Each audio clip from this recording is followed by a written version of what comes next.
I Am Nowhere is a short film written by Samuel Adams about essentially what happens to a group of people after the fall of civilization.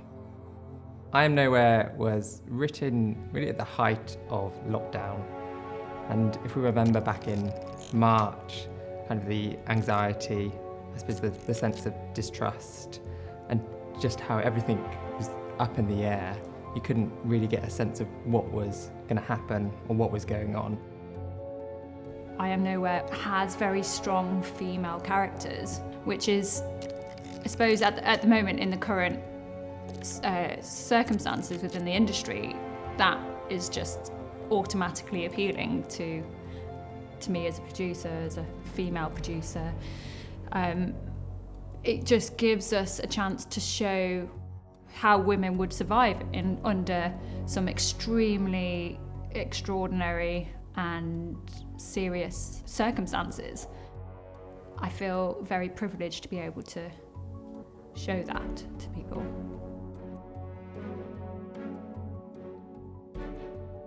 Aside from the fact that my husband wrote it, I think it's a very interesting story. I think it's very relatable. Certainly I had the privilege of reading the first draft even long before it was a finished script. And from right away I knew it was something that I wanted to explore a little bit further. It's very human at its very basic level, and as a result we can all find elements of ourselves in the characters that my husband has written. The inspiration for I Am Nowhere is really about a reimagining of war.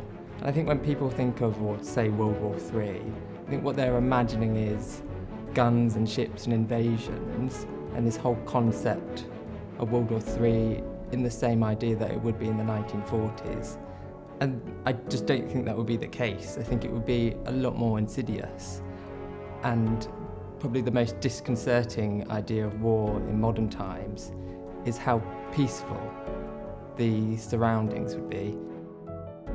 I Am Nowhere deals with something that a lot of us have thought about, particularly with the pandemic. It's that sense of isolation, but also that sense of having your communications taken away from you. One of the things that's kept us all a little bit sane over the last few months is being able to talk to our loved ones. But what happens when that's taken away? What happens if the world were the way it was in the 1960s, the 1930s, the 1800s, before this kind of mass communications technology was available, before the internet was available? So this film takes all of that luxury and makes it dangerous. I Am Nowhere explores the idea that if you take away the connection of friends and family, what are we then left with? Funding a project on a crowdfunding website always feels like a bit of a risk. You don't know the people who are making the film.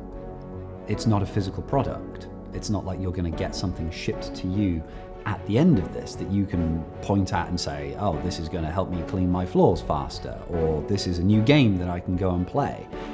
What you're doing is backing art. You're helping give people like us the chance to take what we do to the next level. If you can help back this project, and if you don't like this project, go and back another one. If you can help back someone though, you're backing art, you're backing independent storytelling, you're backing people who can go and make a story, something to watch, something to experience, something to consume, something to make you feel happy or sad or tumultuous in your soul. You are helping that come to life. Now, we don't have a big budget, and a lot of people don't either. We are putting our own money into this one, but that's money gained over freelancing, doing filmmaking work, or doing day jobs. It's money that's hard earned, just like yours is. So we're not asking for much. There's a custom donations box. You could donate 50p and we'll be internally grateful, because if enough people donate 50p, then we hit our target and we go and make this film in the way that we really, really want to. So your money, if you choose to donate, will go on those things that really will level this up. It will go on the location. It will hopefully go on paying anybody else that needs to come on board that isn't part of our core crew. It will go on things that will turn a small, low, no budget indie film into something that we hope stands a good chance at festivals, and we hope can give you a story to watch and experience that will stay with you for a little bit longer than it could have otherwise.